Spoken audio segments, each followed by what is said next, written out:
Es ist wieder soweit, wir sind unterwegs. Herzlich willkommen in Italien. Herzlich willkommen auf der Grande Traversata dell'Alpi, auf der GTA.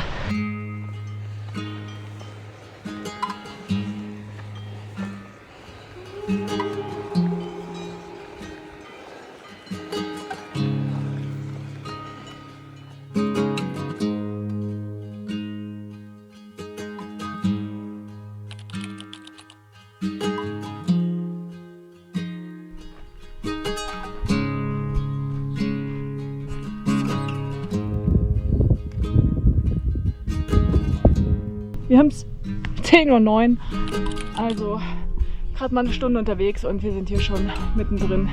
Die Murmeltiere rufen schon, die Schneefelder umgeben uns. Es ist schon wieder richtig, richtig geil.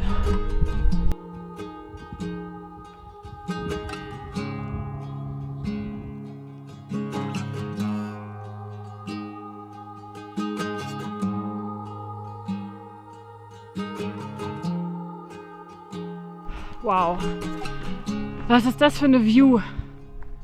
Unglaublich. Noch keine 2 Stunden auf dem Trail. Und wir dürfen wieder solche Aussichten genießen. Geil. Der Griesgletscher.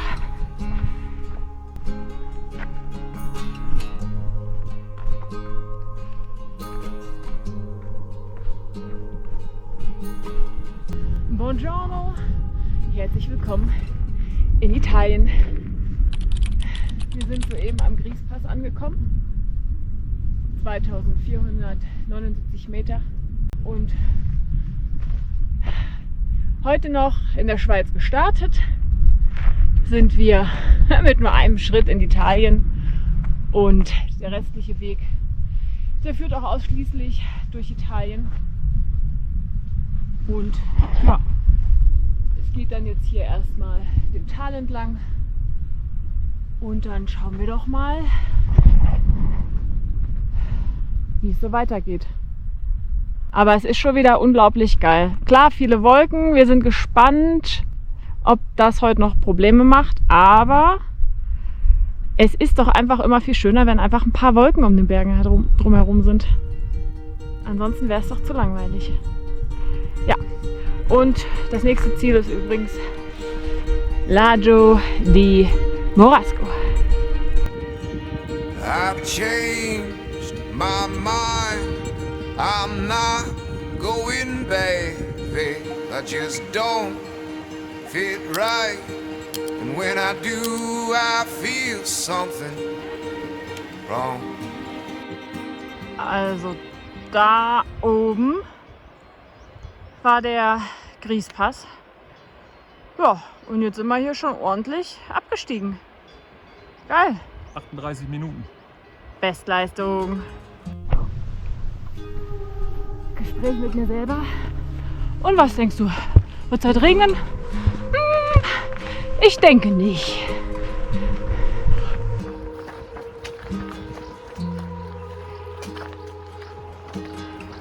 Wir kommen von da ganz oben, das war der Griespass, wo wir die schweiz-italienische Grenze übertreten haben. Und dann sind wir hier diese Berge runter, das war ein Hochplateau. Dann sind wir hier runter, hier entlang. Dann gibt es da unten eine Hütte, zu der wir sind. Eigentlich hätten wir hier über den Damm laufen können, der war aber gesperrt. Das heißt, wir haben nochmal ein paar Extrameter gemacht, hier runter, hier wieder hoch. Ja, und jetzt kommen wir eben halt irgendwo von da. Da sieht man auch das Wetter etwas schlechter. Ja, und weiter geht's dann zum nächsten Pass. Wir sind noch nicht fertig für heute. Es ist nämlich noch nicht mal 2 Uhr, es ist kurz vor 2. Aber wir lieben es einfach, wenn wir sehen, wo wir herkamen, und es ist schon eine ziemlich geile View. Wir waren schon auf dem Weg zum nächsten Pass. Und dann fing es wie Sau an zu regnen. Und dann sind wir ein paar hundert Meter wieder zurück hier in die Hütte rein. Naja, es regnet immer noch, aber es sieht irgendwie besser aus. Vielleicht wagen wir gleich nochmal einen Versuch. Aber es ist wieder geil hier, wie die Wolke sich hier reingelegt hat. Also der Pass ist irgendwo dahinter. Und was sagt das Schild? Passo di Nefelgiu, 1,5 Stunden. Ja. Naja, gucken wir doch mal, ob es dann einfach gleich losgeht.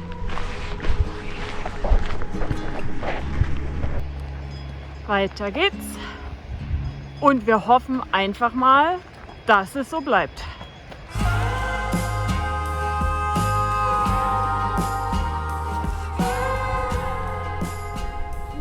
Das war ein Aufstieg. Das war krass.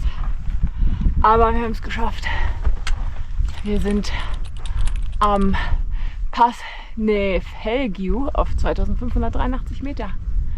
Jo, perfekt. Und jetzt geht's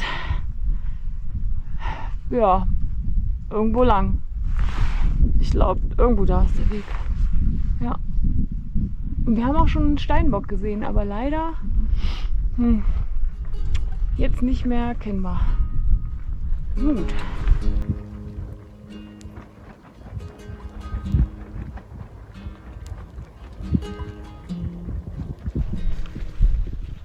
Da ist der Steinbock.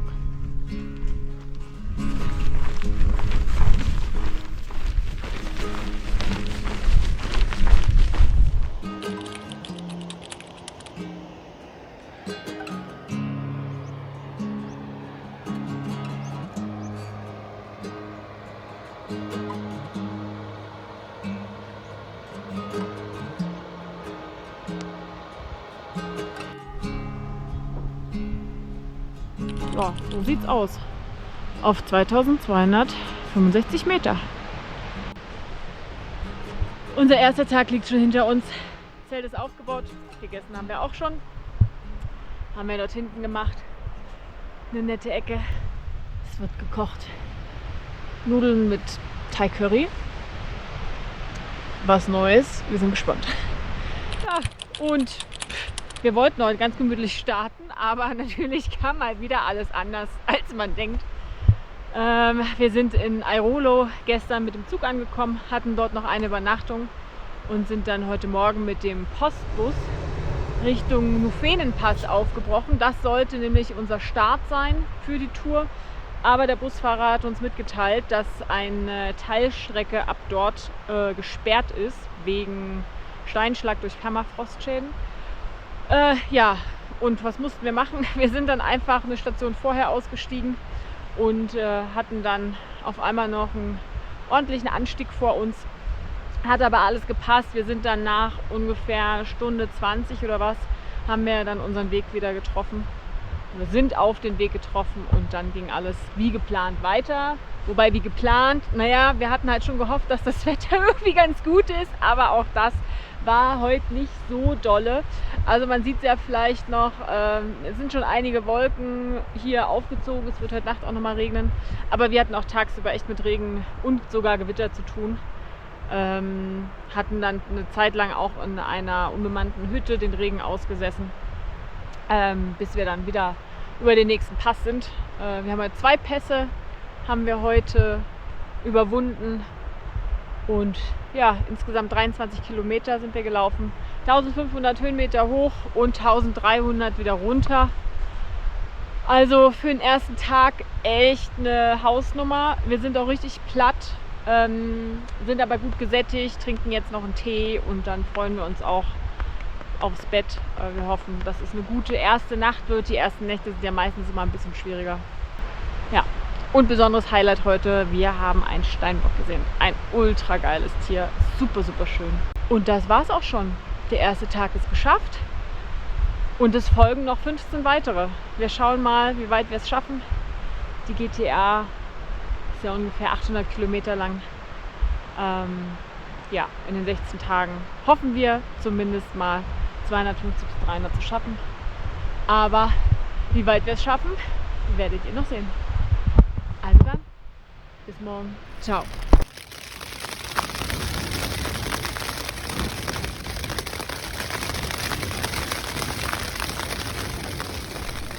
Guten Morgen.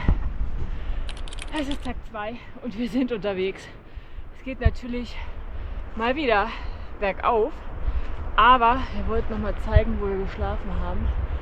Und zwar gestern Nacht hier drin. Ich mache das noch mal so, da unten drin, umgeben von den wundervollen Bergen.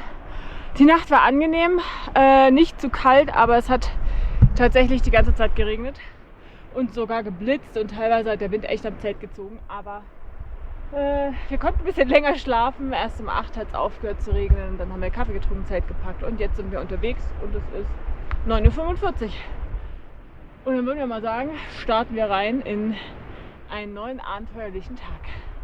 Ciao, ciao. Hier kann man noch mal ganz wunderbar sehen, wo wir gestern hergekommen sind. Das war der zweite Pass des Tages. Und dort oben haben wir auch den Steinbock gesehen, der ganz genüsslich ein bisschen was gesnackt hat und sich von uns nicht hat stören lassen. Das sind wir hier komplett runter bis ins Tal. Hier hinten wäre ein Refugi gewesen. Hier mussten wir einige Wasserläufe queren, konnten auch noch Wasser aufnehmen und sind dann hier die Bergflanke entlang. Und dort haben wir dann geschlafen. Das ist doch schon wieder ein geiler Rückblick.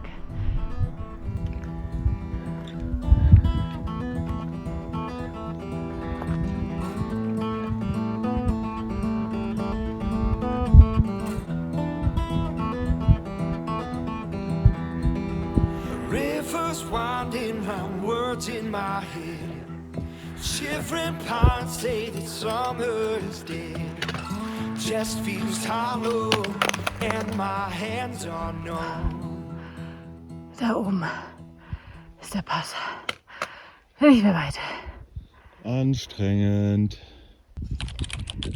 Der erste Pass zum Morgen auf 2599 Meter. Und das ist der Pass Bivacco Ettore Conti. Do my best to swallow all the things I've done. Von da oben sind wir jetzt abgestiegen von dem Pass und es tut richtig gut, die Sonnenstrahlen zu spüren nach der Nacht und nach dem gestrigen Tage. Wir hoffen, dass es so bleibt. Wir gucken mal, wie es wird.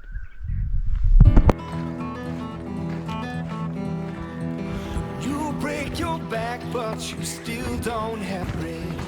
You won't go back on the things that you said. You bleed your heart out, and it takes every drop. You've come too far now to ever stop. Wash me in the water and I'll never go back. Even when I'm walking to Dead Man Pass.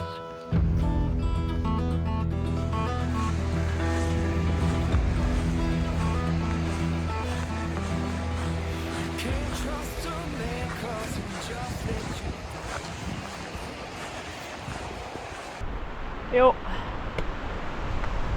Regnet schon wieder. Das heißt, Regenmontur an. Und weiter geht's. You can't trust a man 'cause he just let you down. Crooked and twisted, we grow from the ground. From dust we came in, dust we shall return. From dust we came in, dust we shall return. Wash me in the water and I'll never go back. Wir bleiben hier. Even when I'm walking to Herrlich sieht das aus. paths. Aber der Schein trübt. Auf der anderen Seite geht es ganz schön ab. Und wir haben richtig zu tun mit unserem Zelt. Wir beschweren gerade noch mal alle Heringe mit Steinen. Und hier gibt es zwar genug Steine, aber glaubt man nicht, dass man die einfach so aus dem Boden kriegt. Aber es ist wirklich ganz schön geil. Solange unser Zelt stehen bleibt, ist alles in Ordnung. Wir haben unser Ziel für heute erreicht. Schlafplatz ist gefunden. Wetter ist krass. Also hier geht es ganz schön ab. Man sieht wahrscheinlich auch, dass es recht frisch ist. Und die Wolken sind, naja. Wir gucken mal, was das heute noch gibt. Ja, aber was war das heute für ein Tag? Die Nacht hat es ganz schön geregnet. Der Wecker hat zwar um 6 geklingelt, aber bis es um 8 erst aufgehört hat zu regnen, haben wir weiter geschlafen. Und dann sind wir um 9:30 oder was sind wir losgekommen. Direkt über den ersten Pass. Ging steil nach oben, über Boulderfields, über Schneefelder. War schon recht anspruchsvoll. Und auf der anderen Seite Pass wieder runter. War auch noch mal ein paar Boulderfields, Schneefelder, aber dann relativ entspannt.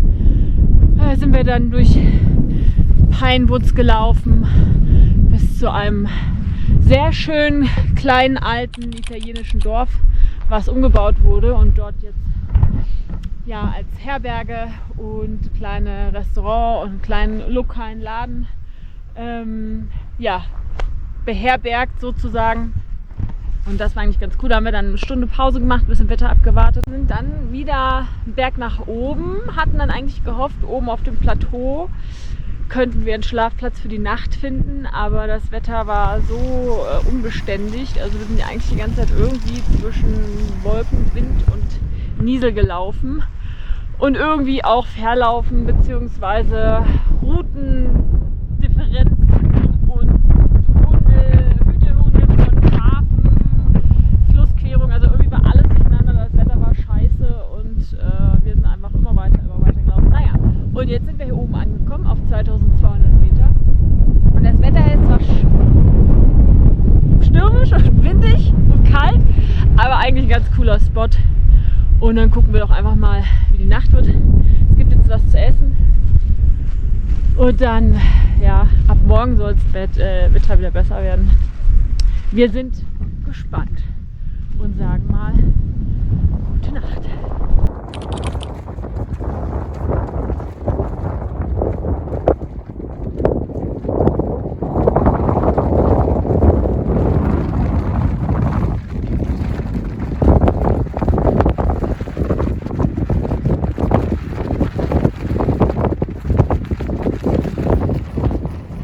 Jo, haben wir geschlafen?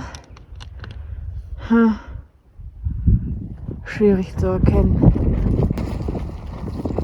Da hinten irgendwo, da haben wir geschlafen. Bei übelste die ganze Nacht. Das war was.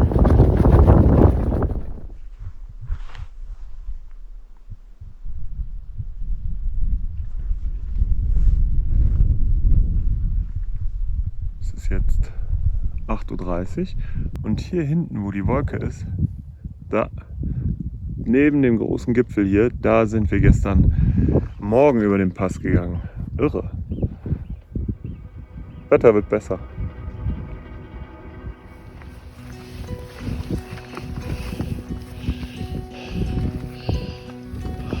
Puh.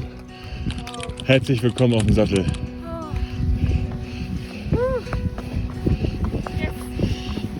Und das hier, das wussten wir schon. Das hatten wir gestern schon, das Vergnügen.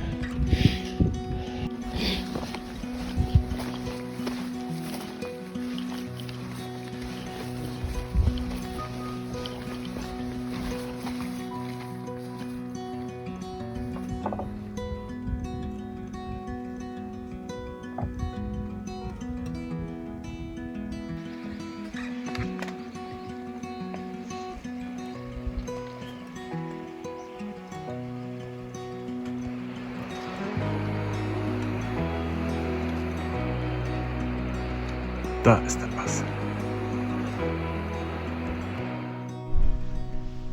Guten Morgen. Es ist 10:27 Uhr. Wir sind auf den ersten Pass des Tages für heute. Das ist der Passo di Valtendra auf 2431 Metern.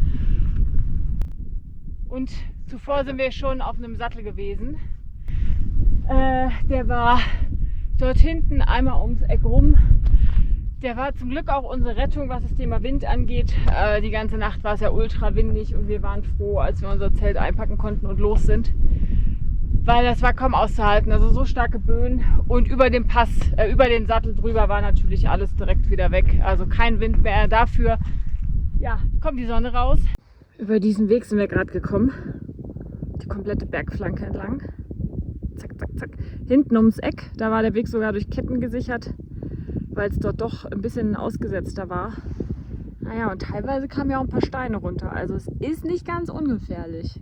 Aber wir haben es bis auf den Pass geschafft. Und jetzt neue Herausforderung, Schneefelder. Und jetzt haben wir hier schon wieder eine tolle Aussicht auf das neue Tal, was uns bevorliegt, mit schönem blauen Himmel. Also wir sind total happy, dass das Wetter jetzt besser wird. Und wir freuen uns total auf den weiteren Tag. Und hoffen, dass wir das gut schaffen, weil wir hatten so wenig Schlaf. Wir waren die halbe Nacht wach und ja, haben irgendwie versucht, das Zelt zu stabilisieren. Es hat zwar alles gehalten, aber naja, der Kopf spielt dann ja schon verrückt. Und es war einfach wirklich, wirklich stürmisch. Und ja, für mich, glaube ich, die schlechteste Nacht im Zelt überhaupt. Ich denke, mehr als 2 Stunden am Stück habe ich nicht geschlafen. Naja, aber gibt gleich nochmal einen Powerriegel und ein Powermüsli und dann wird es schon gehen. Und die Sonnenbrille versteckt ein bisschen meine dicken Augen. Passt also auch. Also dann, bis später.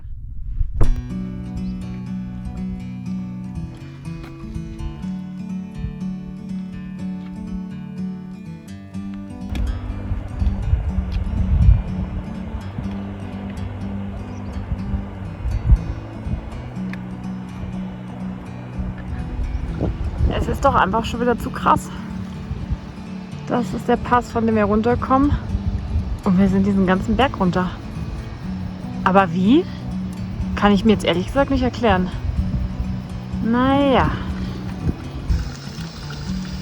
Und direkt auch nochmal frisches Bergwasser gezapft. Kaltes Bergwasser gezapft.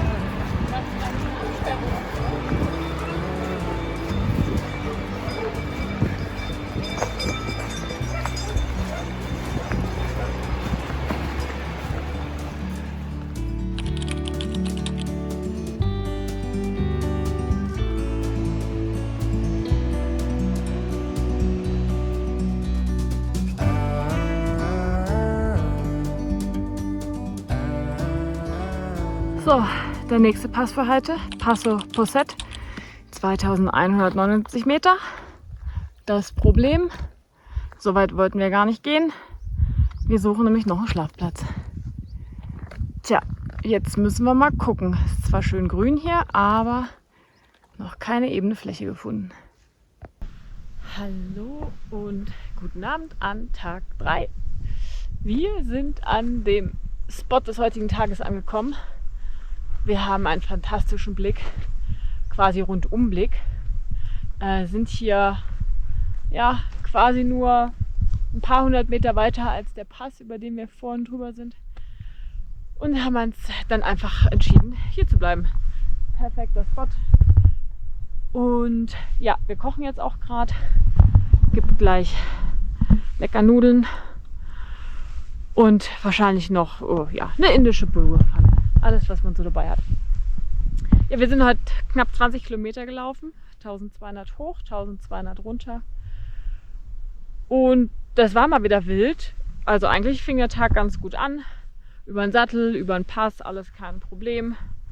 Alles easy. Dann runter in ein kleines Dorf. Dort haben wir eine Pause gemacht, Stündchen was gegessen, was getrunken.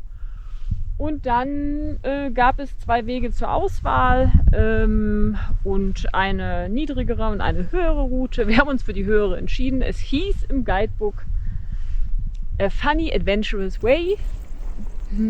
ja, letztendlich war es sehr abenteuerlich und teilweise wirklich crazy, weil ausgesetzt und die Sicherungsleinen nicht mehr vorhanden und zugewachsen, kein Pfad erkennbar. Durch Brennnessel durch, unsere Beine sehen aus, also das ist wirklich der Wahnsinn, das brennt immer noch. Also mal wieder richtig viel Action. Wir hoffen, morgen wird es dann ein bisschen ruhiger, aber das werden wir sehen. Heute genießen wir erstmal noch diese unglaublich tolle Aussicht, die wir hier haben. Und wir hoffen vor allem, dass es heute nicht so windig wird wie gestern, aber die Chancen stehen ganz gut. Übrigens, dort oben ist noch ein Gletscher zu sehen. Und ja, also, es ist zum Genießen. Und damit sagen wir gute Nacht. I wish I could stay here beside you in this moment. There's a future ahead of me, but the future can wait.